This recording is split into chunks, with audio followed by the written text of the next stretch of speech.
प्यारे बच्चों नमस्ते। हमारे YouTube चैनल स्वास्तिक मैथमेटिक्स में आपका स्वागत है। आज जो आप देख रहे हैं वो मैं आपको दूसरी रिकॉर्डेड क्लास भेज रहा हूं। अगर आपको क्लास अच्छी लगे तो एक बार जरूर आप ठीक है कमेंट के माध्यम से हमारे पास तक अपनी बात को जरूर पहुंचाएं। आगे अगर आपको क्लास अच्छी लगती है तो मैं लाइव भी पढ़ाऊंगा आपको, इसलिए मैं आपसे बार बार कह रहा हूं कि अगर आपको क्लास अच्छी लगे तो आप चैनल को जरूर सब्सक्राइब करें और एक कमेंट जरूर करें कि सर क्लास बहुत अच्छा था, आप कंटिन्यू करिए, तो मैं फिर आगे कंटिन्यू करूंगा। उसी क्रम में मैं आपको दूसरा वीडियो लेके आया हूं, रिकॉर्डिंग वीडियो है ये, तो रिकॉर्ड करके मैं इसको डाल रहा हूं। तो अगर आपको अच्छा लगे कमेंट जरूर करिएगा, चैनल को सब्सक्राइब जरूर करिएगा। क्या है क्वेश्चन, बहुत ध्यान से देखते हैं कि 645.709, ये देखिए 645.709, देख लीजिए डीएलएड फर्स्ट सेमेस्टर का चैप्टर 3 का मैं आपको एमसीक्यू क्वेश्चन बता रहा हूं। चैप्टर 3 का मैं आपको एमसीक्यू क्वेश्चन बता रहा हूं। सभी बच्चे देख लीजिए, फर्स्ट सेमेस्टर का चैप्टर 3 का मैं आपको एमसीक्यू क्वेश्चन बता रहा हूं। एक एक क्वेश्चन जो भी इसमें बातें आती जाएंगी मैं आपको बताता जाऊंगा, क्योंकि मैंने ये अभी स्टार्ट किया है तो पूरा सिलेबस तो नहीं हो सकता है, बट जो भी क्वेश्चन में जो बात आएगी वो मैं आपको अच्छे से डिस्क्राइब कर दूंगा, कंप्लीट कर दूंगा, ताकि आपको कोई समस्या परेशानी ना हो।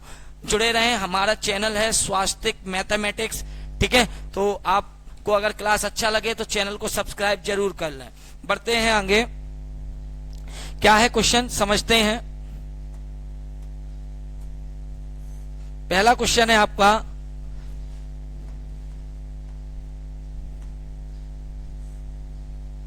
क्या है पहला क्वेश्चन देखिए, ठीक है। क्वेश्चन नंबर फर्स्ट, बढ़ते हैं आगे। क्वेश्चन नंबर फर्स्ट क्या कह रहा है, 645 ये देखिए 645.709 645.709 जो संख्या है, मैं 7 का आपको स्थानीय मान लिखना है, प्लेस वैल्यू लिखनी है आपको। क्या लिखना है, स्थानीय मान, प्लेस वैल्यू। तो आपको मालूम है कि जो 7 है वो आपका दशांश के प्लेस पर है। किसके प्लेस पर है, दशांश। और जो दशांश के प्लेस पर है तो उसमें डिवाइड बाई 10 होता है, याद रखिएगा। दशांश है तो डिवाइड बाई 10 होता है, शतांश में डिवाइड बाई 100 होता है, 100 से भाग लगता है। और सहस्त्रांश अगर है तो उसमें डिवाइड बाई 1000 1000 से भाग लगता है। अभी क्या है कि जो 7 है वो दशमलव का तुरंत पहला स्थान है, जिसको हम दशांश बोलते हैं। और दशांश में आपको 10 से भाग लगाना होता है। किससे भाग लगाना होता है, 10 से। तो वही कह रहा है कि 645.709 संख्या में जो 7 का स्थानीय मान है तो वो कितना हो जाएगा, 7/10 हो जाएगा। क्या हो जाएगा, 7/10। चलिए बढ़ते हैं अगले क्वेश्चन की तरफ। अगला क्वेश्चन है 5.321 गुणे 1.2 कह रहा है इसका हल है। तो चलिए हम का हल करने जा रहे हैं। तो देखें 5.321 गुणा 1.2, हमने बताया था दशमलव के नीचे दशमलव केवल जोड़ और घटाने में रखे जाते हैं, बकाया, ठीक है। जोड़ और घटाने में दशमलव के नीचे दशमलव को रखते हैं, और गुणा भाग में दशमलव जब पूरा गुणा हो तो गुणा कर लेते हैं, उसके बाद इस पर ध्यान देते हैं। तो चलिए दशमलव पर बाद में ध्यान देंगे, पहले हम गुणा कर लेंगे। 2 एकम 2, देखिए 2 से गुणा किया हमने, और हमने इसी के नीचे से लिखा है, देख लीजिए। जिससे गुणा करेंगे उसी के नीचे से ही लिखना शुरू करेंगे। 2 एकम 2, 2 दूनी 4, 2 तिहाई 6, 2 पंचे 10। तो 2 का सभी संख्याओं में गुणा हो गया, सभी अंकों में गुणा हो गया। अब 1 से करेंगे, 1 एकम 1, देखिए 1 से गुणा किया हमने, 1 के नीचे से रखा, 1 एकम 1, 1 दूनी 2, 1 तिहाई 3, 1 पंचे 5। फाइनली हम गुणा कर चुके हैं। अब हम इसको क्या करते हैं, गुणा करने के बाद जोड़ते हैं। तो बताइए कितना आया, 2, 4 और 1 5, 6 और 2 8, 3, 5 और 1 6। फाइनली गुणा करने के बाद हमने जोड़ लिया और हमने देखा कितने के बाद दशमलव है, ऊपर वाली संख्या में 1 2 3 और नीचे वाली संख्या जिससे गुणा कर रहे हैं उसमें कितने के बाद दशमलव है? 1 के बाद। तो इसमें 3 के बाद है, इसमें 1 के बाद है, कितने के बाद दशमलव लगा देंगे हम गिनती करके? 3 के बाद, 1 के बाद, 4 के बाद। तो 4 के बाद हमने दशमलव लगा दिया और देखेंगे 6.3852, 6.3852। विकल्प सी राइट हो जाएगा आपका। कौन सा विकल्प राइट हो जाएगा? सी राइट हो जाएगा। याद रखिएगा, जिससे गुणा करते हैं हम उसी के नीचे से लिखना शुरू करते हैं, यहाँ पर क्रॉस लगा देते हैं, इस बात को याद रखिएगा। तो फाइनली हमारा दूसरे का जो विकल्प सी था वो राइट हो गया। आगे बढ़ते हैं, अगला क्वेश्चन देखते हैं। कह रहा है 1/2 का दशमलव रूप होगा। याद रखिएगा, जब किसी भिन्न से आपको दशमलव बनाना हो तो आपको हर से भाग लगाना होता है। किससे भाग लगाना होता है? हर से। किस में लगाना होता है? अंश में। हमेशा याद रखिएगा, जब किसी भिन्न को आपको दशमलव रूप में बदलना हो तो हमेशा हर से भाग लगाओगे। किसमें? अंश में। चलिए, हर से भाग लगा रहे हैं यानी हम 2 से भाग लगा रहे हैं। किसमें? 1 में। तो पहचानिए, कहीं 2 से 1 में भाग ज्यादा हो रहा है। तो भाग देते समय ये याद रखना होता है कि जिसमें हम भाग दे रहे हैं हमेशा या तो उससे कम हो या उसके बराबर हो, उससे ज्यादा ना हो पाए। पहाड़ा पढ़ना हमने शुरू किया, 2 1 कम 2, और हमने देखा कि वो 1 से क्या हो गया? ज्यादा हो गया। तो उतारने को भी कुछ नहीं है, तो हम क्या करेंगे? दशमलव लगाएंगे, 0 बढ़ा लेंगे। कितना हो गया? 10, 2 पंचे 10, 2 पंचे 10, पूरा भाग चला गया। और हमने देखा दशमलव से पहले कुछ नहीं है तो हम उसको 0 लिख सकते हैं। चलिए, जो भी हमारे विकल्प है हम देख लेते हैं। वो हमारा विकल्प कौन सा राइट हो जाएगा? डी। देख लीजिए, 0.5 विकल्प डी हमारा राइट हो जाएगा। बढ़ते हैं आगे। याद रखिएगा, जब किसी भिन्न को दशमलव में बदलना होता है तो हम हर से भाग लगाते हैं अंश में। 2 का पहाड़ा पढ़ेंगे किसमें? 1 में। नहीं जा रहा है, दशमलव लगाएंगे, 0 बढ़ाएंगे, 10 हो जाएगा, 2 पंचे 10। तो 0.5 आपका राइट आंसर हो जाएगा। आगे बढ़ते हैं, अगला क्वेश्चन है। कह रहा किसी पूर्णांक को, क्या कह रहा है? किसी पूर्णांक को किसी संख्या से गुणा करने पर प्राप्त परिणाम उसका होता है। मैं आपको बता दूं, एक होता है अपवर्तक, एक होता है अपवर्त्य। दोनों बातों को बहुत अच्छे से आप समझ लीजिए। अपवर्तक क्या है? अपवर्तक। बहुत अच्छे से समझना दोनों बातों को, क्योंकि आगे के काफी क्वेश्चन इस पर डिपेंड है। अपवर्तक और एक होता है आपका अपवर्त्य। याद रखिए, अपवर्तक, अपवर्तक का मतलब होता है विभाजक। अपवर्तक का मतलब क्या होता है? विभाजक। ठीक है, अपवर्तक का दूसरा नाम क्या है? विभाजक। और अपवर्त का जो नाम है वो है गुणज। क्या है? गुणज। ठीक है, तो चलिए बढ़ते हैं, दोनों पॉइंटों को बड़ा अच्छे से समझ लेते हैं ताकि आगे के क्वेश्चनों में कोई दिक्कत ना आए। हम देख रहे हैं कि एक तरफ है अपवर्तक, एक तरफ है अपवर्त। कैसे हमें अपवर्तक प्राप्त होता है मैं आपको बता रहा हूं। देखिए, जैसे कोई भी संख्या है 6, अब वो किस किस से विभाजित हो सकती है? विभाजक किस किस से विभाजित हो सकती है? देखिए, 6 1 से हो सकती है, 6 2 से हो सकती है, 6 3 से हो सकती है और 6 6 से हो सकती है। ठीक है ना? तो जो 6 के अपवर्तक हैं वो ये हो जाएंगे, 1 2 3 6। ऐसे और एक और देख लीजिए, जैसे 12 है तो 12 के अपवर्तक यानी 12 किस किस से विभाज्य है? 12 किस किस संख्या से विभाज्य है? देखो, 12 1 से विभाज्य हो जाएगा, 12 2 से विभाज्य हो जाएगा, 12 3 से विभाज्य हो जाएगा, 12 4 से विभाज्य हो जाएगा, 12 6 से विभाज्य हो जाएगा, 12 12 से विभाज्य हो जाएगा। तो ये होते हैं अपवर्तक। ठीक है, अपवर्तक वे संख्याएं होती हैं जो दी हुई संख्या को क्या करती हैं? विभाजित करती हैं। देखिए, अपवर्तक दी गई संख्या को विभाजित करता है। 1 से 12 में 12 बार जाएगा, 12 में 2 से भाग लगाएंगे 6 बार जाएगा। तो जो अपवर्तक है वो क्या है? विभाजक है। ये देख लीजिए, मैंने पहले ही बता दिया, अपवर्तक क्या है? विभाजक है। लेकिन जो अपवर्त है, जैसे अगर हमें 2 के अपवर्त चाहिए तो हम 2 में अगर 1 से गुणा कर देंगे तो हमें पहला अपवर्त मिल जाएगा, अपवर्त 2 1 कम 2। अगर हम 2 में 2 से गुणा कर देंगे तो हमें दूसरा अपवर्त मिल जाएगा, 2 दूनी 4। अगर हम 2 में 3 से गुणा कर देंगे तो हमें अगला अपवर्त मिल जाएगा 6। तो याद रखिएगा, जो अपवर्त यानी गुणज जो प्राप्त होता है, किसी संख्या में आप उससे गुणा करते जाएंगे, किसी भी संख्या से, किसी संख्या में आप कोई भी नंबर से आप मल्टीप्लाई करते जाएंगे तो हमें क्या प्राप्त होंगे, अपवर्त प्राप्त होंगे। क्या प्राप्त होंगे, अपवर्त।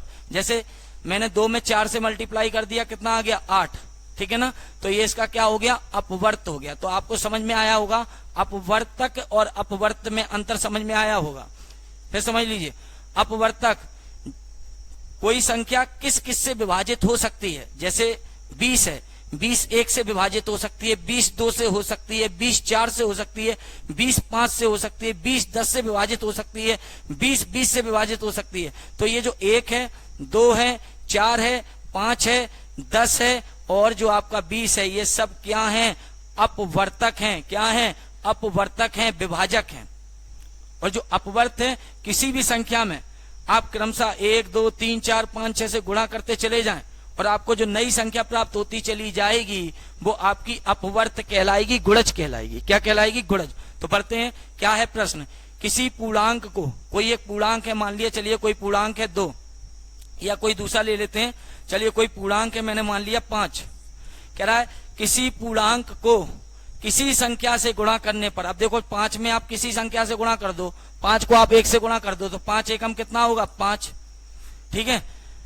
करने पर प्राप्त जो परिणाम होगा, प्राप्त जो परिणाम होगा, जो ये आएगा वो क्या कहलाएगा। अभी मैंने बताया, अगर आप गुणा करके लाते हैं, किसी संख्या में किसी संख्या से गुणा करके लाते हैं तो वो आपका क्या कहलाएगा, अपवर्त कहलाएगा। क्या कहलाएगा, अपवर्त कहलाएगा। याद रखिएगा, किसी संख्या में किसी संख्या से गुणा करके जो परिणाम प्राप्त होगा वो उसका अपवर्त कहलाएगा, उसका गुणज कहलाएगा, ठीक है ना। तो बढ़ते हैं अगले क्वेश्चन की तरफ। अगला क्वेश्चन है 15 के गुणज हैं। चेक करिएगा, कह रहा है 15 के गुणज हैं, पहचानिए 15 के गुणज। तो 15 के गुणज, देखिए पहला लिखा है 2 तिहाई 2 गुणे 3, तो 2 और 3 का गुणा करने पर 6 प्राप्त होता है। तो ये तो 15 के गुणज नहीं है। अगला देखिए 3 गुणा 7 कितना होता है, 21, ये भी 15 के गुणज नहीं है। अगला देखिए 1 गुणा 5 कितना प्राप्त होता हुआ आपको, ठीक है, कितना प्राप्त हुआ, 5 प्राप्त हुआ। 1 गुणा 5 कितना प्राप्त हुआ, 5। यह 15 के गुणज नहीं है, अपवर्त नहीं है, यानी 15 के गुणज नहीं है। लेकिन अगला देखिए 5 गुणे 3 कितना प्राप्त हो गया, 15 प्राप्त हो गया। तो यही है 15 के गुणज। विकल्प डी आपका राइट हो जाएगा। आगे बढ़ते हैं अगले क्वेश्चन की तरफ। अगला क्वेश्चन क्या है, बड़ा ध्यान से सुनिएगा।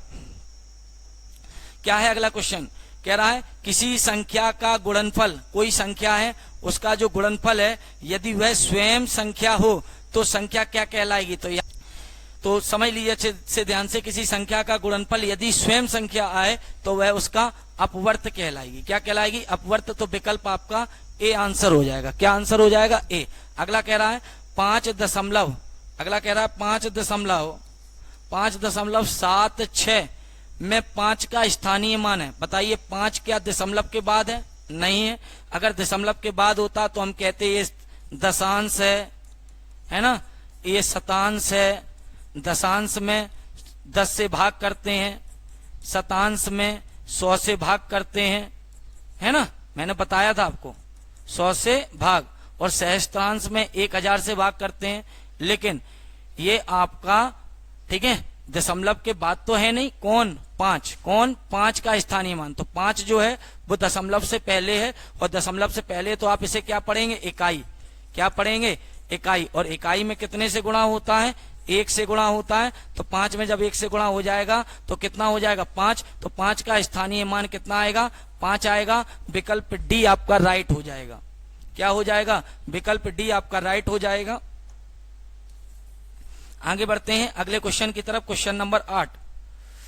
तो ये आपके समझ में आ गए, अपवर्तक यानी विभाजक, अपवर्त मतलब गुणज। याद रखना, अपवर्तक कोई संख्या जिन जिन संख्याओं से विभाजित होती है वह उसकी अपवर्तक कहलाती है। मैंने बोला 6 है, 1 से जा रहा है, 2 से जा रहा है, 3 से जा रहा है, 6 से जा रहा है। तो 1 2 3 और 6 वो क्या है, 6 के अपवर्तक हैं। लेकिन जो अपवर्त है, जैसे 6 है, 6 का अपवर्तक तो 1 2 3 6 होगा, लेकिन 6 का अपवर्त, 6 में 1 से गुणा करेंगे 6 प्राप्त होगा, 6 में 2 से गुणा करेंगे 12 प्राप्त होगा, 6 में 3 से गुणा करेंगे तो 18 प्राप्त होगा। ये इसके क्या कहलाएंगे, अपवर्त यानी गुणज कहलाएंगे। अच्छे से समझ लीजिएगा, ठीक है ना। अब बढ़ते हैं हम आगे। अगला क्वेश्चन आया आपके सामने, क्या है क्वेश्चन, बड़ा ध्यान से देखिएगा। 3, 6, 9 का समापवर्त है। 3, 6 और 9 के समापवर्त हैं। अभी हमने आपको बताया अपवर्त। क्या बताया? अपवर्त। अपवर्त कैसे प्राप्त होता है? किसी संख्या में क्रमशः 1, 2, 3, 4, 5, 6, 7, 8 से आप गुणा करते चले जाएं तो आपको अपवर्त प्राप्त होता है। देखिए, और उसी से ही थोड़ा लगा हुआ है सम अपवर्त। क्या लगा है? सम अपवर्त। सम अपवर्त, तो सुनिएगा ध्यान से। 3, पहले आप इसके अपवर्त निकालिए, सम अपवर्त में आपको बाद में बताऊंगा। 3 में आप 1 से गुणा करेंगे, कितना हो जाएगा? 3 एकम 3। 3 में आप 2 से गुणा करेंगे, 3 दूनी 6। 3 में आप 3 से गुणा करेंगे, 3 त्रिका 9। 3 में आप 4 से गुणा करेंगे, 3 चको 12। 3 में आप 5 से गुणा करेंगे, 3 पचे 15। 3 में आप 6 से गुणा करेंगे, 3 छिंग 18। 3 से आप, ठीक है, 3 में आप 7 से गुणा करेंगे, 3 सत्ते 21। और भी कई सारे आ सकते हैं, ठीक है। आगे बढ़ते हैं। 6, इसके हम पहले अपवर्त निकाल रहे हैं, समापवर्त हम आपको बाद में बताएंगे। समापवर्त हम आपको बाद में बताएंगे, पहले मैं आपको अपवर्त निकाल के दिखा रहा हूं, तभी मैं आपको समापवर्त समझा पाऊंगा। चलिए, 6 में 1 से गुणा किया 6, 6 में 2 से गुणा किया 12, 6 में 3 से गुणा किया 18, 6 में 4 से गुणा किया 24, और भी कई सारे आ सकते हैं, ठीक है। 9 में 1 से गुणा किया 9, 9 में 2 से गुणा किया 18, 9 में 3 से गुणा किया, कितना हो गया? 27, और भी कई सारे आ सकते हैं। सम अपवर्त, समापवर्त का मतलब सम अपवर्त। देखिए ध्यान से, बताइए, तीनों में जो 3 है, जो 6 है, जो 9 है, ये देखिए, जो 3, 6, 9, 3, 6, 9 का समापवर्त जो सम है, समान है, एक जैसा है, बताइए कौन सा है वो? पहचानिए। इसमें भी है, इसमें भी है, और इसमें भी है। चेक कर लीजिए, वो केवल कौन है? 18 है। समापवर्त का मतलब ये होता है। पहले आप अपवर्त निकाल लीजिए, उसमें देखिए सभी में कौन कौन है। केवल 18 मिलेगा आपको, चेक कर लीजिए, केवल 18 है जो तीनों में है, उसी को बोलते हैं हम समापवर्त। समझ लीजिए ध्यान से, समापवर्त जो सभी में होगा, 3 में भी, 6 में भी, 9 में भी, वह अपवर्त जो तीनों में आपको देखने को मिलेगा। कौन देखने को मिला? केवल 18। तो 3, 6, 9 का समापवर्त हो जाएगा 18। आपका विकल्प पहला आंसर हो जाएगा। आगे बढ़ते हैं, सभी बच्चे बने रहें वीडियो के एंड तक, देखते रहिए। अगला प्रश्न है, किस संख्या में 5 का स्थानीय मान सबसे अधिक है? तो आपके सामने कई सारी संख्याएं हैं, लेकिन हमको हमेशा याद रखना है, पहले हमें देखना होता है दशमलव के इधर। हम देखें दशमलव के इधर क्या कोई संख्या है, उसमें दशमलव के इधर कहीं 5 है? तो देखिए जरा ध्यान से, पहली जो संख्या है 382.159, दूसरी संख्या है, दूसरी संख्या भी वही है, बिल्कुल मैच कर रही है, इसलिए चलिए उसको छोड़ देते हैं। अगला देखो 146.511। अगला देखिए 286.058। पहचानिए, कहीं जो चौथी जो दूसरा विकल्प है वो पहले से बिल्कुल मैच खाता हुआ है, इसलिए हमने उसको दोबारा नहीं उतारा। आप जरा चेक करिए, ये संख्याएं लिखी हुई हैं, क्या यहाँ दशमलव से पहले कहीं भी 5 है? नहीं है। तो याद रखिएगा, जो सबसे पास होगा दशमलव के बाद, जो सबसे पास 5 होगा, वहीं पर 5 का स्थानीय मान सबसे बड़ा होगा। तो हमने देखा सबसे पास, यहाँ देखो दशमलव के तुरंत बाद तो नहीं है, यहाँ भी देखो दशमलव के तुरंत बाद तो नहीं है, लेकिन हमने देखा यहाँ पर दशमलव के तुरंत बाद है ना? देख लीजिए, यहाँ दशमलव के दूसरे प्लेस पर है, यहाँ भी दूसरे प्लेस पर है, लेकिन यहाँ पहले ही प्लेस पर है। तो हम क्या कह देंगे कि जो ये 5 है यही सबसे बड़ा, ठीक है, क्या होने वाला है? 5 का स्थानीय मान होने वाला है, यानी विकल्प आपका सी राइट हो जाएगा। क्या राइट हो जाएगा? विकल्प सी, क्योंकि दशमलव से पहले तो नहीं है 5। तीनों जो भी आपके एमसीक्यू हैं उनमें कहीं तो नहीं है दशमलव से पहले। दशमलव के बाद आइए, दशमलव के बाद जो सबसे पहले मिल जाएगा, सबसे पहले पे कौन मिल गया? ये वाला 5, यही तो मिला सबसे पहले, तो यही आपका सबसे बड़ा मान हो जाएगा, याद रखिएगा। क्योंकि इसमें 5 में 10 से भाग लगेगा, इन सब में, दोनों में 5 में कितने से भाग लगेगा? 100 से, क्योंकि मैंने आपको बताया ये क्या है, ये शतांश है, शतांश में 100 से भाग लगेगा, और जब 100 से भाग लगेगा तो ये छोटा हो जाएगा, ठीक है, और 10 से भाग लगेगा तो ये बड़ा हो जाएगा। तो यही वाला आपका फाइनली 146.511 आपका बड़ा हो जाएगा। अगला देखिए क्वेश्चन क्या है। अगला क्वेश्चन है आपका कह रहा है दशमलव को जोड़ करना है 6.040, याद रखिएगा। जोड़ और घटाने में दशमलव के नीचे क्या रखते हैं, दशमलव को रखते हैं। तो देखिए 6.040, अगली संख्या उतारने से पहले याद रखना दशमलव के नीचे तो दशमलव लिख लो, दशमलव के बाद कौन कौन है, 2 4 0, और दशमलव से पहले कौन है, 2, ठीक है। फिर देखिए आगे दशमलव के नीचे क्या रख देंगे, दशमलव, दशमलव के बाद कौन है, 700, ठीक है, और दशमलव से पहले कौन है, 5। इनका हमें क्या निकालना है, जोड़ निकालना है। क्या निकालना है, जोड़। जोड़ का मतलब हमें इन्हें ऐड करना है। क्या करना है, ऐड। चलिए जोड़ने जा रहे हैं, 0 0 0 0 0 0 0, कितना हो गया, 0 हो गया। 4 और 4 कितने हुए, 8 में कुछ नहीं जुड़े, 8 ही रहेंगे। 0 2 2 ही रहेगा, 2 में कुछ नहीं जुड़ा, और 2 में 7 जुड़े, कितना हो गया, 9। दशमलव के नीचे दशमलव आएगा जोड़ और घटाने में। 6 और 2 8, 6 और 2 8 और 5 कितने हो गए, 13 हो गए। तो 13 दशमलव, ठीक है, 13 दशमलव कितना आया, 13.980, जो कि कोई भी विकल्प आपका नहीं है। तो आप कह देंगे कोई नहीं, कोई नहीं को आप राइट कर देंगे। अगले क्वेश्चन की तरफ बढ़ते हैं। अगला क्वेश्चन है हमारा क्वेश्चन नंबर 11। क्या कह रहा है, 2.4 इंटू 0.5 का मान है, 2.4 इंटू 0.5 का मान है। तो चलिए मैंने बताया था दोनों का क्या करना है, आपको मल्टीप्लाई करना है। चल करते हैं मल्टीप्लाई। 5, देखिए 5 से 4 में गुणा करेंगे, 5 चौको 20। देखिए दोनों के बीच में गुणा का चिन्ह लगा है, तो दोनों का हमको क्या करना है, गुणा करना है। तो चलिए हम गुणा करने जा रहे हैं। 5 चौको 20 की 0, हाथ से लगी 2, 5 दूनी 10 और 2 कितना हो गया, 12 हो गया। बताइए अब 0 से गुणा करें, 0 का 4 में गुणा 0, 0 का 2 में गुणा 0। फाइनली जब जोड़ेंगे तो कितना आ जाएगा, 120 आ जाएगा। और हम देख रहे हैं ऊपर भी 1 के बाद दशमलव है, नीचे भी 1 के बाद दशमलव है। तो फाइनली आपका 2 के बाद दशमलव हो जाएगा गुणनफल में। यही आपका 1.20 आंसर हो जाएगा। विकल्प आपका बी राइट हो जाएगा। देख लीजिए ध्यान से, विकल्प बी आपका राइट होगा। आगे बढ़ते हैं, अगले क्वेश्चन की तरफ बढ़ते हैं। कह रहा निम्नांकित में 9 के अपवर्त हैं।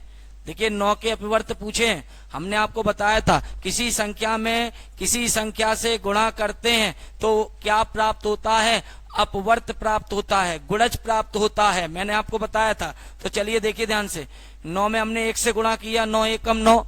9 में हमने 2 से गुणा किया, 9 दूनी 18। 9 में हमने 3 से गुणा किया, 9 3 27। 9 में हमने 4 से गुणा किया, 9 चौको 36, 9 चौको 36। तो देखिए ध्यान से, 9 18 27 36 9 के क्या कहलाएंगे, अपवर्त कहलाएंगे। क्या कहलाएंगे, अपवर्त कहलाएंगे। तो इसमें जो विकल्प है, विकल्प बी 9 18 27 36, ये आपका राइट हो जाएगा। देख लीजिए, समझ लीजिए। कोई भी दिक्कत परेशानी हो तो आप कमेंट के माध्यम से हमारे पास तक अपनी समस्या को जरूर बताइएगा। कोई भी समस्या, कोई भी चैप्टर आपको दिक्कत करे, कुछ भी बात आपको दिक्कत करे, कोई क्वेश्चन डाउट हो तो आप तुरंत हमें कमेंट सेक्शन में जरूर लिख के भेजिएगा। हम जरूर उसको पढ़कर उसका निस्तारण जरूर करेंगे। आगे बढ़ते हैं अगले।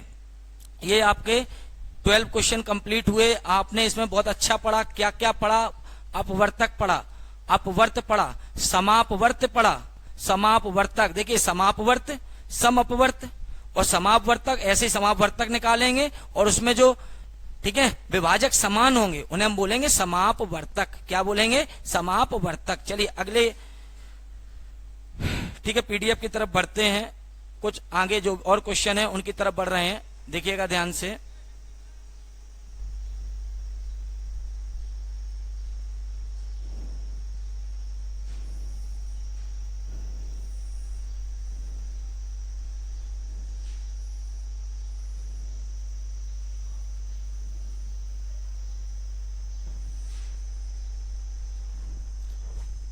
ठीक है ना, बहुत अच्छे अच्छे प्रश्न हैं। मैंने आपको पहले लेक्चर में भाज्य अभाज्य बताया था, क्रमागत बताया था। मैंने बहुत अच्छे से अपना पहला लेक्चर आपको एक्सप्लेन किया था, उसे आप जाके अच्छे से सुन लीजिए, समझ लीजिए। अच्छा लगे तो कमेंट सेक्शन में जरूर लिखिएगा, तो ताकि मैं आपको आगे लाइव भी पढ़ा सकूं।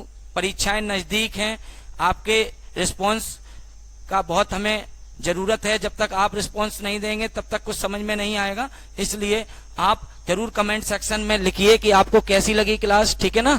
बढ़ते हैं अगले क्वेश्चन की तरफ, अगले चैप्टर 4 की तरफ। 4 के एमसीक्यू प्रश्न ये है आपके, देखिए क्या है प्रश्न। पहला प्रश्न है, अभाज्य संख्याओं के विभाजक होते हैं। अभी मैंने बताया विभाजक, विभाजक का मतलब अपवर्तक, विभाजक का मतलब क्या होता है, अपवर्तक। तो कह रहा है अभाज्य संख्या है, जैसे 2 है, 3 है, 5 है, 7 है, 11 है। मैंने आपको बताया था पहले लेक्चर में, अभाज्य संख्याएं वे संख्याएं होती हैं जो 1 से और स्वयं से विभाजित होती हैं, किसी और से नहीं, 1 से और स्वयं से। तो कितने विभाजक हो गए इसके, देख लीजिए ध्यान से, कितने विभाजक हो गए। एक तो हो गया एक हो गया स्वयं, तो कितने विभाजक हो गए, 2। कितने हो गए, 2। तो याद रखिएगा जो अभाज्य संख्याएं होती हैं वो 1 से जाती हैं, स्वयं से जाती हैं, तो 2 ही तो विभाजक हुए। तो आप कह देंगे अभाज्य संख्याओं के विभाजक होते हैं, तो आप कहेंगे 2। क्या कहेंगे, 2। तो ये था आपका पहला, क्योंकि जो भी अभाज्य संख्याएं होती हैं, जो भी अभाज्य संख्याएं होती हैं वो आपकी 1 से और स्वयं से विभाजित होती हैं, किसी और से नहीं होती। तो कितने विभाजक हो गए, एक तो 1 हो गया और 1 स्वयं हो गया। कितने विभाजक हो गए, 2 विभाजक हो गए। आगे बढ़ते हैं अगले क्वेश्चन की तरफ। क्वेश्चन नंबर 2 कह रहा है, निम्न में से किसको 2 से भाग करने पर उत्तर दशमलव में प्राप्त होता है। आप देख रहे हैं 4 विकल्प दिए हैं, पहला A, B, C और D। कह रहा है निम्न में से किसको कौन सी संख्या को, इसको कि इसको कि इसको कि इसको, किसको 2 से भाग देने पर उत्तर दशमलव में प्राप्त होता है। बताइए, आप इसको भाग लगाएंगे 2 से तो ये तो पूरा पूरा चला जाएगा ना, 2 चक्को 8, ठीक है ना। आप इसमें भाग लगाएंगे ये भी पूरा पूरा चला जाएगा, 2 दूनी 4। आप इसमें भाग लगाएंगे ये भी पूरा पूरा चला जाएगा, 2 तिहाई 6। लेकिन आप देखिए इसमें पूरा पूरा भाग नहीं जाएगा। देखिए 2 से भाग लगाएंगे किसमें, 7 में, 2 तिहाई 6, कितना बचा, 1, दशमलव लगाएंगे, 0 बढ़ाएंगे, 2 पंचे 10।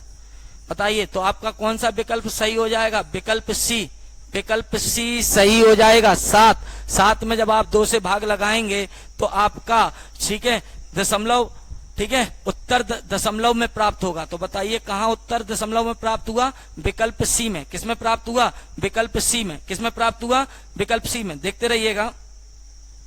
अगला क्वेश्चन है, क्या है अगला क्वेश्चन, वह छोटी से छोटी संख्या जिसमें दी हुई संख्याओं से, क्या कह रहा है, वह छोटी से छोटी संख्या है, बताइए, जिसमें दी हुई संख्याओं से पूरा पूरा भाग चला जाता है। ठीक है, छोटी से छोटी संख्या, छोटी से छोटी संख्या। देखिए ध्यान से, एक होता है HCF, एक होता है LCM। HCF को बोलते हैं महत्तम समापवर्तक, और ठीक है LCM को बोलते हैं लघुत्तम समापवर्त्य। बड़ा ध्यान से देखना, HCF को हिंदी में क्या बोलते हैं, महत्तम, क्या बोलते हैं, महत्तम समापवर्तक, महत्तम समापवर्तक।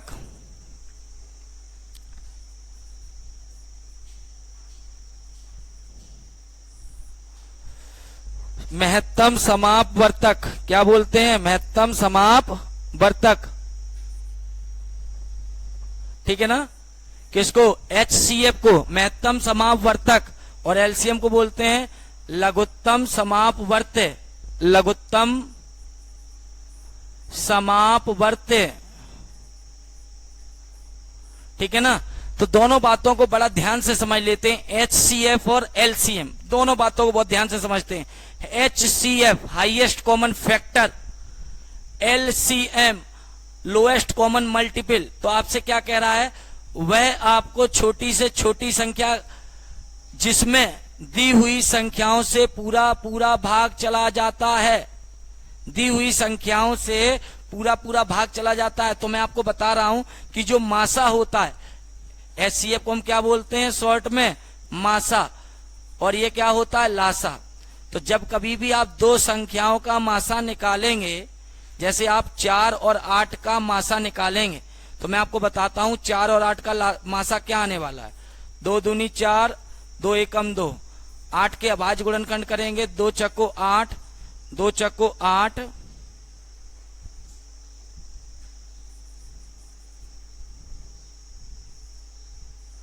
2 चक्को 8, 2 दूनी 4, 2 एकम 2। बताइए 4 के गुणनखंड आए 2 गुणे 2, 8 के गुणनखंड आए 2 गुणे 2 गुणे 2। बताइए मासा, हाईएस्ट कॉमन फैक्टर 2 गुणे 2, 2 दूनी कितना आया 4। तो मैं आपको एक बात बताने जा रहा हूं कि जो मासा होता है ना, कौन, मासा, वो दी गई संख्याओं को पूर्णतः विभाजित करता है। मासा लिख लीजिएगा, मासा दी गई संख्याओं को, ठीक है, यहां लिखे देता हूं, चलिए, मासा दी गई संख्याओं को पूर्णतः विभाजित करता है, पूर्णतः विभाजित करता है। कौन, मासा, कौन, मासा, किसको, जो संख्याएं दी गई हैं उनको पूर्णतः विभाजित करता है। ठीक है, तो ये तो आ गई बात मासा की। अभी हमने आपको समझाया मासा कितना आया 4, जो दोनों में उभयनिष्ठ होगा, हाईएस्ट कॉमन होगा। हाईएस्ट कॉमन कौन है, 2 और 2, कितना हो गया 2 दूनी 4। तो जो मासा आया वो दी गई संख्याओं को पूर्णतः विभाजित करता है। याद कर लीजिए, मासा दी गई संख्याओं को पूर्णतः विभाजित करता है। अब बात हम करते हैं लासा की। किसकी बात करते हैं, लासा की। बड़ा ध्यान से देखिएगा, चलिए लासा निकालते हैं इसी का ही हम। अब यहीं पर हम आपको लासा भी सिखा देते हैं, लासा क्या होता है। देखिए 4 और 8 हैं, हमने उनके अभाज्य गुणनखंड करे, 2 दूनी 4, 2 एकम 2, 8 के अभाज्य गुणनखंड किए, 2 चको 8, 2 दूनी 4, 2 एकम 2। तो हमने देखा कि 4 के गुणनखंड आए 2 दूनी 4 और 8 के गुणनखंड आए 2 गुणा 2 गुणा 2, 2 गुणा 2 गुणा 2। अब हमें इसका क्या निकालना है, लासा। क्या निकालना है, लासा। तो सुनिएगा ध्यान से, लोएस्ट कॉमन मल्टीपल। तो आपको, ठीक है, जो कॉमन मिले वो भी आपको ले लेना है, जो ना मिले वो भी, ठीक है। चलिए देखिए, लासा 2 2 2 गुणा करेंगे, 2 दूनी 4 दूनी 8। तो पहचानिए कि जो मासा था वो संख्याओं को विभाजित करता था। देखिए मासा दी गई संख्याओं को पूर्णतः विभाजित करता है, लेकिन जो लासा है वो दी गई संख्याओं से विभाजित होता है। देखो 4 दूनी 8, ये लासा है आपका, 4 दूनी 8, 8 एकम 8। तो बताइए लासा, लासा दी गई संख्याओं से विभाजित होता है। तो आप कहेंगे लासा दी गई संख्याओं से विभाजित होता है। ठीक है ना। तो ये दो बातें याद कर लीजिए कि जो मासा होता है वो दी गई संख्याओं को विभाजित करता है, मासा दी गई संख्याओं को पूर्णतः विभाजित करता है। और जो लासा होता है वो दी गई, लासा दी गई संख्याओं से विभाजित होता है। मासा संख्याओं को पूर्णतः विभाजित करता है और लासा संख्याओं से पूर्णतः विभाजित होता है। तो चलिए ध्यान रखिएगा, इतना आगे बढ़ते हैं।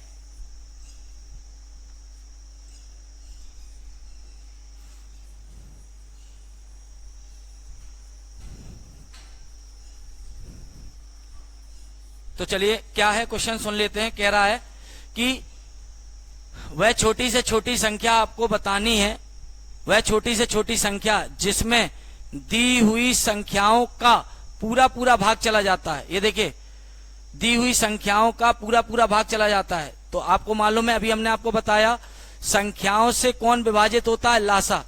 संख्याओं से कौन विभाजित होता है, लासा। तो कह रहा वह छोटी से छोटी संख्या जिसमें दी हुई संख्याओं से पूरा पूरा भाग चला जाए। देखिए मासा संख्याओं को विभाजित करता है, लेकिन जो लासा होता है वो संख्याओं से विभाजित होता है। वही तो कह रहा है, छोटी से छोटी संख्या जिसमें दी हुई संख्याओं का पूरा पूरा भाग चला जाता है, संख्याओं से विभाजित होता है वो कौन है? लासा। तो आपका ये आंसर हो जाएगा लघुत्तम समापवर्त्य। ये भाग चला जाए लासा, संख्याओं को विभाजित कर दे पूरा पूरा वो मासा। चलिए अगला क्वेश्चन क्या है सुनते हैं। अगला क्वेश्चन कह रहा है लघुत्तम समापवर्त्य ज्ञात करने की कितनी विधियां हैं? तो याद कर लीजिए कि लघुत्तम समापवर्त्य यानी लासा ज्ञात करने की दो विधियां हैं, एक गुणनखंड विधि और एक आपकी भाग विधि। तो याद कर लीजिए लघुत्तम समापवर्त्य ज्ञात करने की कितनी विधियां हैं? दो विधियां हैं। कितनी विधियां हैं? दो विधियां। आगे बढ़ते हैं। संख्याओं का सबसे बड़ा सार्वविभाजक होता है। संख्याओं का सबसे बड़ा सार्वविभाजक संख्याएं दी गई होती हैं। ये देखिए 4 और 8 दो संख्याएं थी। संख्याओं का सबसे बड़ा सार्वविभाजक कौन है? बताइए। सबसे बड़ा, हाईएस्ट, ठीक है, हाईएस्ट सबसे बड़ा, ठीक है, सार्वविभाजक। तो आप ध्यान रखिएगा। बताइए जो संख्याएं थी वो किससे विभाजित हो रही थी? मासा से। तो संख्याओं का जो सबसे बड़ा सार्वविभाजक होता है ना वो आपका महत्तम समापवर्तक होता है। सबसे बड़ा सार्वविभाजक, हाईएस्ट कॉमन फैक्टर, सबसे बड़ा सार्वविभाजक जो है वो आपका मासा होता है। कौन होता है? मासा होता है। तो याद कर लीजिए अभी मैंने आपको समझाया था कि संख्याओं का सबसे बड़ा सार्वविभाजक की जो संख्याएं हैं वो किससे विभाजित होती हैं? मासा से। किससे? मासा से।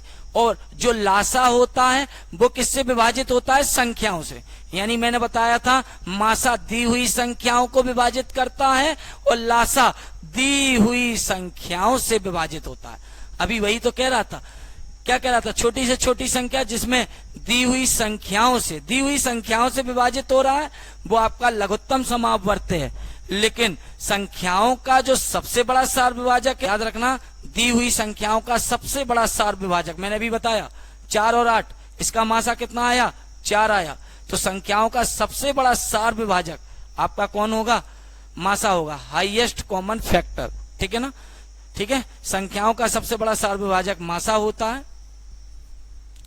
ठीक है, तो संख्याओं का सबसे बड़ा सार्वविभाजक आपका क्या कहलाएगा? मासा कहलाएगा। क्योंकि जो मासा होता है वो संख्याओं को पूर्णतः विभाजित करता है, इसलिए वो संख्याओं का सार्वविभाजक है। ठीक है ना? बढ़ते हैं अगले क्वेश्चन की तरफ। कह रहा 5 से भाज्य नहीं है, यानी 5 से डिविजिबल नहीं है, विभाजित नहीं है। ये आपको बताना है कौन सी संख्या नहीं है। 5 से कौन सी संख्या विभाजित नहीं है? पहली संख्या कौन है? आपकी 20 है। दूसरी संख्या कौन है? आपकी 35 है। तीसरी है 26, चौथी है 45। मैंने आपको बताया था कि जो भी हमारा चैनल है स्वास्तिक मैथमेटिक्स, मैंने आपको वहां पर एक एक के विभाजक यानी आपको मैंने लिख रखा है 2 से विभाज्य, 3 से विभाज्य, वहां पर शॉर्ट वीडियो बना रखी है।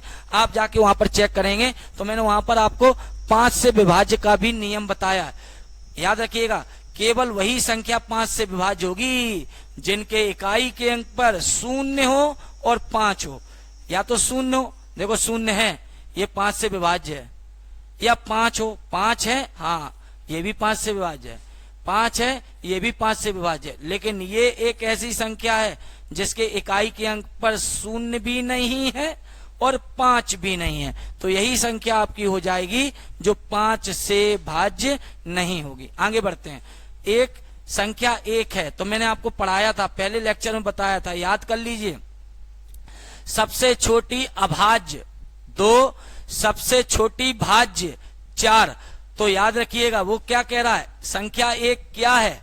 भाज्य है। सबसे छोटी भाज्य तो 4 है, सबसे छोटी अभाज्य तो 2 है। तो बताइए संख्या 1, कहीं संख्या 1 भाज्य है? नहीं है, क्योंकि सबसे छोटी भाज्य कौन होती है? 4। कहीं संख्या 1 अभाज्य है? नहीं है। क्यों? क्योंकि सबसे छोटी जो अभाज्य संख्या होती है वो 2 होती है। ठीक है ना? अब भाज्य एवं अभाज्य दोनों, तब सबसे छोटी अभाज्य 2 है, सबसे छोटी भाज्य 4 है, तो 1 तो पहुंच ही नहीं पाएंगे, तो भाज्य और अभाज्य दोनों भी पॉसिबल नहीं है। तो याद रखिएगा जो संख्या 1 है ना तो वो भाज्य है और ना ही अभाज्य है। याद रखें, 1 ना तो भाज्य और ना ही अभाज्य। बताइए अगला क्वेश्चन है 8वां। 12 की सभी भाज्य संख्याएं, बताइए 12 किस किस से विभाजित होता है? 12 1 से हो जाता है, 2 से हो जाता है, 3 से हो जाता है, 4 से हो जाता है, 6 से हो जाता है, 12 से हो जाता है। अगला विकल्प देखिए, 12 1 से हो जाएगा, 3 से हो जाएगा, लेकिन 5 से नहीं हो पाएगा, तो ये अपवाद हो गया, इसको छोड़ देंगे।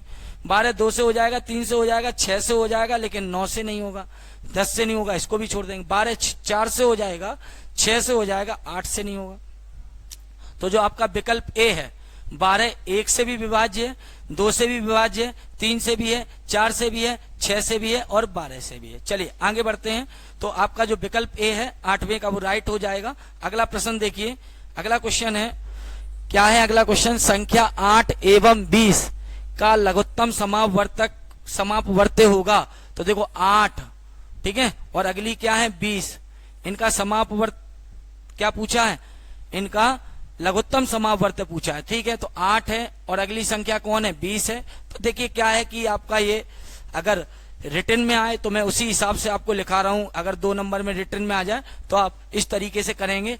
8 कैसी संख्या है? सम है। याद रखिएगा, मैंने बताया था जिस संख्या के इकाई के अंक पर 0 हो, 2 हो, 4 हो, 6 हो, 8 हो, वह संख्या सम है। और जिस संख्या के इकाई के अंक पर 1 हो, 3 हो, 5 हो, 7 हो, 9 हो, तो वो संख्या कैसी है? विषम है। तो याद रखें कि जो भी सम संख्याएं हैं वो केवल 2 से विभाजित होती हैं। विषम को सबसे पहले 3 से नहीं जा रहा तो 5 से, 5 से नहीं जा रहा तो 7 से, 7 से नहीं जा रहा तो 11 से, 9 से नहीं, क्योंकि अभाज्य गुणनखंड करते हैं। क्या करते हैं? अभाज्य गुणनखंड। चलिए बढ़ते हैं। कैसी संख्या है? सम। सम को केवल किससे भाग देते हैं? 2 से। चलिए दीजिएगा। 2 चको 8, 2 दूनी 4, 2 एकम 2। अगली संख्या कौन है? 20। 20 कैसी संख्या है? सम है। सम को केवल किससे भाग? 2 से। 2 एकम 2, 2 0 0, 2 पंचे 10। और देखिए अब कैसी आ गई? विषम। विषम को सबसे पहले 3 से तो 5 नहीं जा रहा, लेकिन 5 से देंगे। 5 एकम 5, ठीक है। तो हम पहले इसके अभाज्य गुणनखंड कर लेंगे। अब देखिए 8 के गुणनखंड क्या क्या आए? 2 गुणे 2 गुणे 2, ठीक है। 20 के अभाज्य गुणनखंड क्या है? 2 गुणे 2 गुणे 5। अब 5 मैच नहीं किया तो इसी लाइन में गुणा लगा के सबसे पीछे की तरफ आपको लिख देना है। और पूछा क्या गया आपसे? लासा। क्या पूछा गया है? लासा। लासा, ठीक है।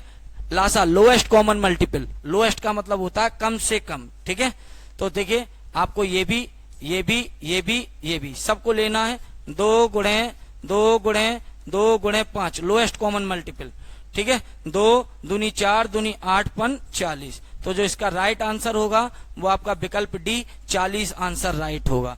देख लीजिए, समझ लीजिए, कोई दिक्कत परेशानी हो तो मैसेज के माध्यम से पूछिए, ठीक है।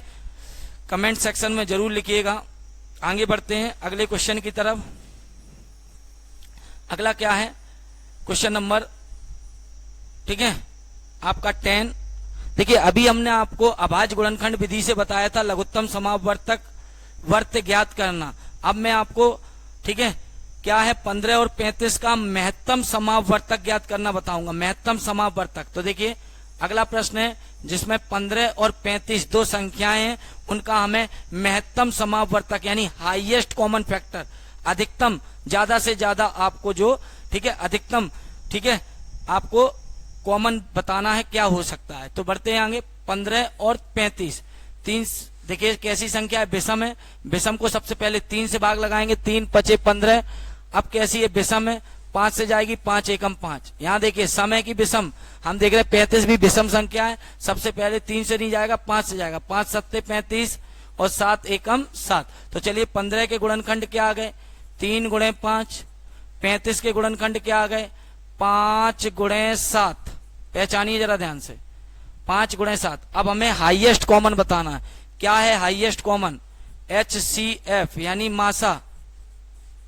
तो याद रखिएगा जो दोनों में होगा वही हाईएस्ट कॉमन फैक्टर होगा। तो हाईएस्ट कॉमन फैक्टर यानी HCF आपका कितना हो जाएगा? 5 हो जाएगा। क्या हो जाएगा? 5 हो जाएगा। बढ़ते हैं अगले क्वेश्चन की तरफ। अगला क्वेश्चन है आपका क्वेश्चन नंबर 11। क्या कह रहा है? दो संख्याओं का जो मासा है वो 35 है। कितनी संख्याएं हैं? 2।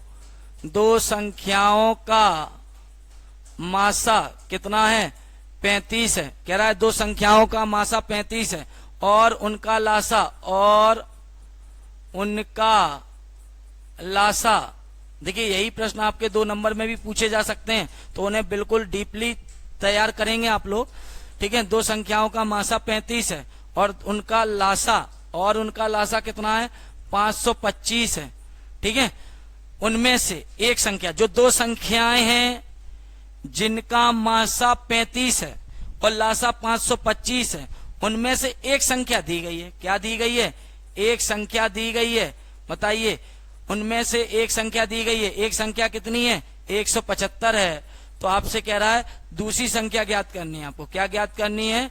दूसरी संख्या बराबर क्वेश्चन मार्क। ठीक है, तो चलिए बढ़ते हैं आगे, दूसरी संख्या निकालेंगे। तो याद रखिएगा, कभी भी आपको दो संख्याओं का अगर मासा दिया है, आपको लासा दिया है, और अगर एक संख्या दी गई है और दूसरी संख्या पूछ रहा है, तो आपको ये फार्मूला लगाना है, एक संख्या गुणे दूसरी संख्या। याद कर लीजिए, एक संख्या गुणे दूसरी संख्या बराबर मासा गुणे लासा। समझ लीजिए ध्यान से। अगर कभी भी आपको एक संख्या दूसरी संख्या, ठीक है, अलग अलग कहे, तो आप ऐसे कहना, एक संख्या गुणे दूसरी संख्या बराबर मासा गुणे लासा। तो बताओ एक संख्या कितनी है? एक संख्या 175 है, दूसरी संख्या पता नहीं, बराबर मासा कितना है? मासा आपका है 35। बताइए लासा कितना है? 525। अब आपको क्या निकालना है? दूसरी संख्या निकालनी है, और दूसरी संख्या के गुणा में 175 लिखा हुआ है, जो कि दूसरी तरफ जब भेजेंगे तो बताइए गुणा से कहां चला जाएगा? भाग में। तो 35 गुणे 525 डिवाइड बाई 175। ठीक है, 25 के पहाड़े से काट देंगे, 25 सत्ते 175 और 25 दूनी 50। ठीक है, 25 दूनी 50 और 25 एकम 25 और 7 तिहाई 21। तो 35 का 3 में जब गुणा होगा तो 35 तिहाई हो जाएगा 105, और विकल्प डी आपका राइट हो जाएगा। देख लीजिए, समझ लीजिए, कोई दिक्कत परेशानी हो तो कमेंट के माध्यम से बताइएगा। बढ़ते हैं अगले क्वेश्चन की तरफ। अगला क्वेश्चन क्या है? तो देख लीजिए, दूसरी संख्या आ चुकी है आपकी। दूसरी संख्या कितनी आ गई? 105। विकल्प आपका डी राइट हो गया। अगला क्वेश्चन देखिए, अगले प्रश्न की तरफ बढ़ते हैं। अगला प्रश्न है प्रश्न संख्या 12। कह रहा है 80 और 90 के बीच अभाज्य संख्या है। तो देखिए ध्यान से, 80 और 90 के बीच अभाज्य संख्या, तो ये हमारा 80 है, ये 90 है, इनके बीच की अभाज्य संख्याएं हमें लिखनी है। तो सबसे पहले हम ये पता करेंगे कि 80 और 90 के बीच संख्याएं हैं कौन कौन सी। तो 80 और 90 के बीच है 81, 82, 83, 84, 85, 86, 87, 88 और 89। ये हैं 80 और 90 के बीच की संख्याएं। अब हमें बताना है कि 80 और 90 के बीच अभाज्य संख्या है। 80 और 90 के बीच अभाज्य संख्या है। कौन सी अभाज्य संख्याएं हैं 80 और 90 के बीच में? तो मैं आपको बता दूं, मैंने आपको पढ़ाया था, अभाज्य संख्याएं वे संख्याएं होती हैं जो एक से और स्वयं से विभाजित होती हैं, किसी और से नहीं। तो देखिए जरा ध्यान से, मैं आपको बता दूं, 80 और 90 के बीच जितनी भी ये संख्याएं लिखी हुई हैं, ये एक से और स्वयं से तो हैं ही सब। अगर किसी और से भी हैं तो फिर ये आपकी अभाज्य नहीं होगी, लेकिन अगर एक से और स्वयं से ही हैं तो ये आपकी अभाज्य हो जाएगी। क्या हो जाएगी? अभाज्य। तो देखिए 81 एक से स्वयं से तो जाता है, और 81 देखिए किसी एक से और देख लीजिए, अगर वो जा रहा है तो फिर वह आपका अभाज्य नहीं है। 81 देखो 9 से जा रहा है, आपका अभाज्य नहीं है। 82 एक से और स्वयं से तो जा ही रहा है, और पहचानो 41 दूनी 82 होता है, तो ये भी आपका अभाज्य नहीं है। 83 एक ऐसी संख्या है जो एक से और स्वयं से ही जाती है, किसी और से नहीं जाती। तो 83 जो है वो आपकी कैसी संख्या हो जाएगी? 83 आपकी अभाज्य संख्या हो जाएगी। 84 एक से और स्वयं से तो जा रहा है, और बताइए 14 के पहाड़े में भी तो 84 आता है।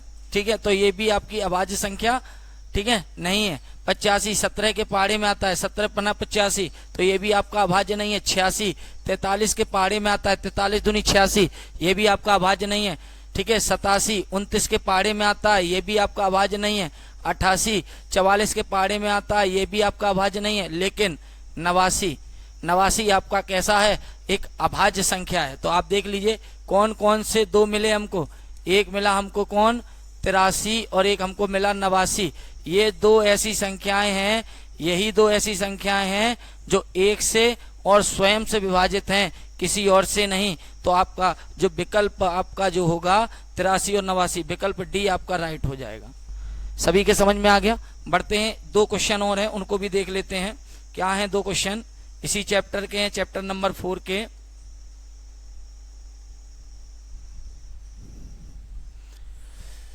क्या कह रहा है, बड़ा ध्यान से सुनिएगा। 30 और 40 के बीच अभाज्य संख्याएं हैं। 30 और 40 के बीच, चलिए देखिए, 30 ये रहा, 40 ये रहा, इसके बीच की अभाज्य संख्या। तो मैं आपको बता दूं 30 और 40 के बीच में कौन कौन सी संख्याएं होती हैं। 31, 32, 33, 34, 35, 36, 37, 38, 39। 30 और 40 के बीच में ये संख्याएं हैं। 31, 32, 33, 34, 35, 36, 37, 38, 39। 30 और 40 के बीच कह रहा है, ना कि 30, 40 भी शामिल हो, ऐसा नहीं है। 30, 40 के बीच। तो 30 और 40 के बीच में कौन कौन सी संख्याएं आएंगी? 31, 32, 33, 34, 35, 36, 37, 38 और 39। अब हमने आपको बताया था वे संख्याएं जो 1 से और स्वयं से विभाजित होती हैं वे आपकी अभाज्य होती हैं। 1 से और स्वयं से, पहचानिए। 31 1 से और स्वयं से विभाजित है, किसी और से नहीं, ये आपकी अभाज्य है। 32 देखो 1 से भी है, स्वयं से भी है, और 16 से भी है, 8 से भी है, ठीक है ना। तो ये आपकी अभाज्य नहीं है, ठीक है। अगला बढ़िए। 33 भी आपकी अभाज्य नहीं है, क्योंकि 33 11 से जाता है। 34 भी आपका अभाज्य नहीं है, क्योंकि 17 दूनी 34, 17 से जाता है। 35 भी आपका अभाज्य नहीं है, क्योंकि 7 से भी जा रहा, 5 से भी जा रहा। तो 1 से और स्वयं से तो जा ही रहा है, और ये किसी और से भी जा रहा है, तो ये भी आपका अभाज्य नहीं है। 36 6 के पाड़े से भी जाता है, तो ये भी आपका अभाज्य नहीं है। 37 किसी के पाड़े से नहीं जाता, ठीक है ना। 37 1 से जाता है, स्वयं से जाता है, किसी और के पाड़े से नहीं जाता है, तो 37 आपका अभाज्य हो गया। 38 देखिए 1 से स्वयं से तो जाता ही है, 38 19 के भी पाड़े से जाता है, तो ये भी आपकी अभाज्य नहीं है, पहचानिए।